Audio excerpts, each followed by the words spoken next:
একটা খুব মজার গল্প অনেকবার বলেছি ক্লাসে, যে একজন চোর ধরা পড়েছিল, রাজা বলেছে ওকে ফাঁসি দাও। চোর বলছে যে দেখুন আমি সাধারণ লোক না, আমি ঘোড়াকে উড়তে শেখাতে পারি। রাজা দেখলো যে চালাকি করছে, ঠিক আছে 6 মাস সময় দিলাম, এই ঘোড়া একে শেখাও। বন্ধুরা বললো তুমি তোমার মৃত্যুকে আরও টেনে নিচ্ছ কেন?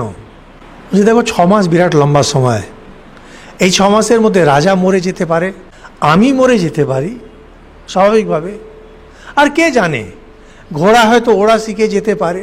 তার মানে হচ্ছে যেখানে জানেন মৃত্যু হবেই হবে, আর অন্য একটা পথ যেখানে মৃত্যু থেকে বাঁচা যায় ওই পথটাই নিতে হয়। হয়তো মরবে সেখানেও, কিন্তু একটু যদি থাকে সংশয়, ওটাকে ওই পথটাকেই নিতে হয়। জীবন ইম্পর্টেন্ট, ডিগনিফাইড জীবন ইম্পর্টেন্ট, মৃত্যুকে যতটা এড়ানো যায়, আর যদি মরতে হয় ডিগনিফাইড।